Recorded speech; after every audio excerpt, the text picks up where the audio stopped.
Hello everyone, and welcome to Ruth Reacts to Books. I'm your host, Ruxie, Ruth McGouth. Welcome to Season 2, Episode 19.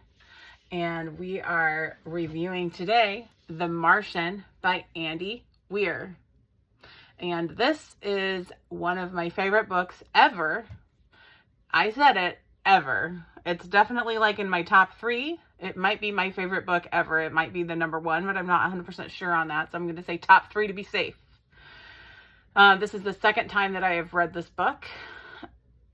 First time, I don't know, maybe 6 years ago.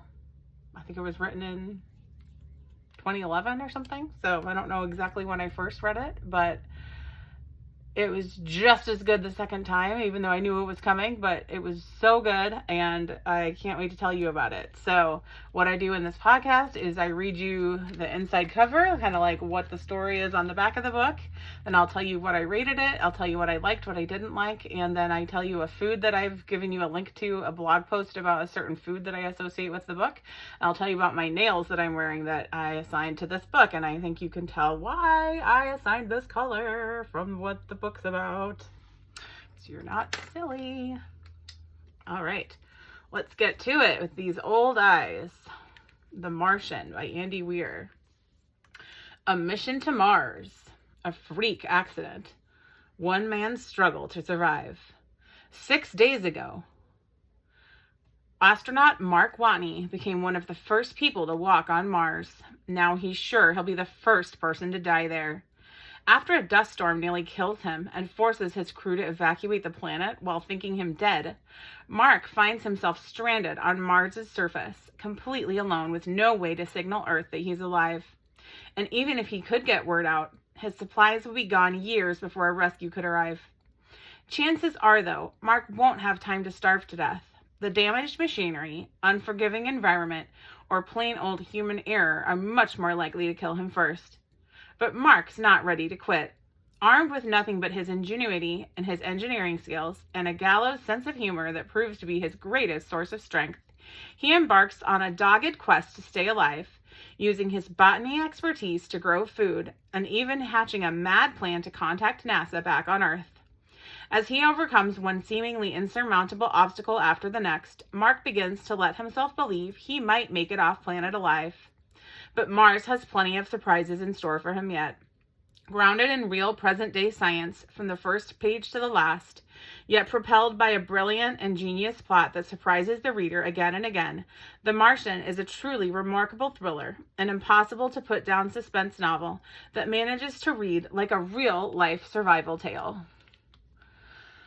All right, so like I said, I think this might be the best book ever written. I really like it. I gave it 5 stars, so that's the most stars. If I could give it more, I would. I would give it the top amount. It is incredible. The science is really good. So Weir originally self-published this book, and then obviously since then it may have been picked up by others, but now he's had other books published. I've read one of the other ones, and I'm definitely going to read the other one that he has out. So he's a software engineer who started working at age 15 for one of the national laboratories. We have like 20 national laboratories throughout the United States.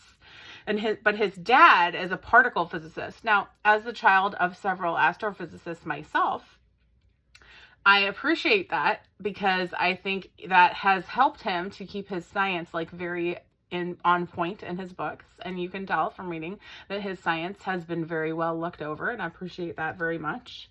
But this book is truly a wild ride from start to finish.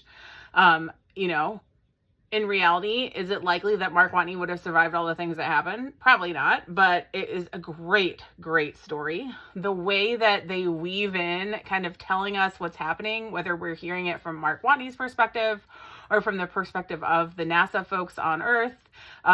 Those of you who don't know me very well, my dad actually works with NASA, and so, it was so neat to like see the perspective of the people working at JPL, which is where my dad works. And so like very cool to get that opportunity to like see those parts and hear those parts. Mark Watney swears a lot. And those of you who know me, I may not swear. I don't swear a lot on this podcast or this video podcast, but I do swear in real life, and I do love swearing. So I appreciate that. He's very charming. I think that Andy Weir does a really good job of making his characters very charming and lovable.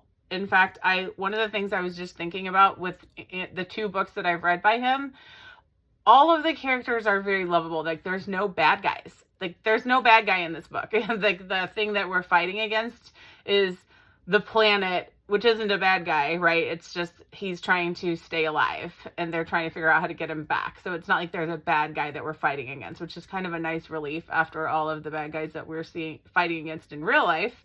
And sometimes it gets exhausting reading about them as well. So I really appreciated that as well. So it is an excellent book. Interestingly enough, like the physical book, this is the physical book from the library, and it just ends with the ending. But in the audiobook, there's like some extra stuff that happened at the end where we got to hear like additional footage from after the climax completed. I won't give anything away, but so there must be different versions out there. And I'll look to see like when was this one published,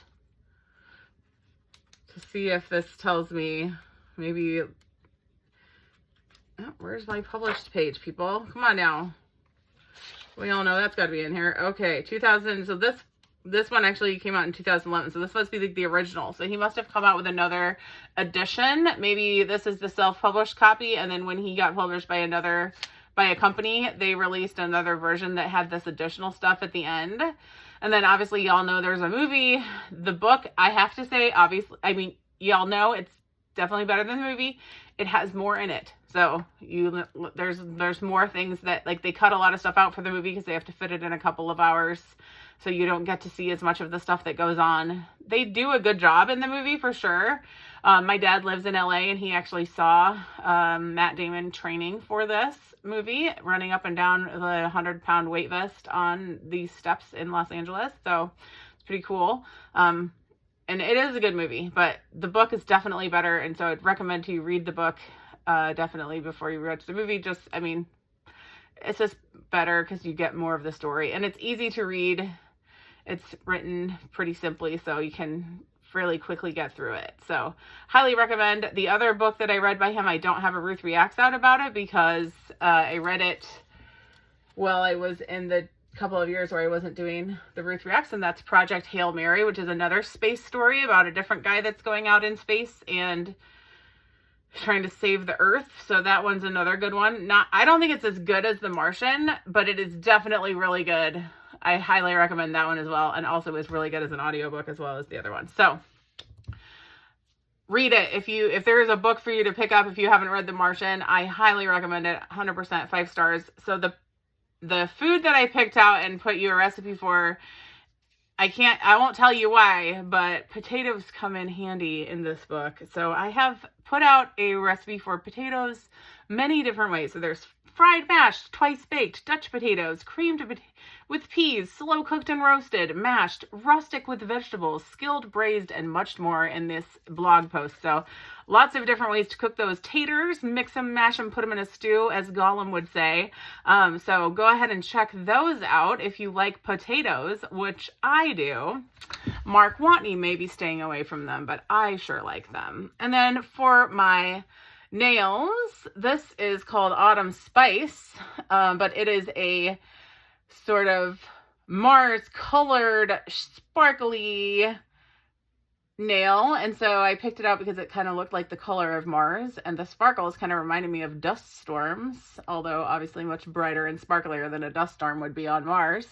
So you've also got a link to my Colorstreet shop in the description as well. So check that out if you want to, but hope you all are having a good week. Many thanks to those who serve, and have a wonderful Memorial Day and happy rest of your week. Bye, everybody.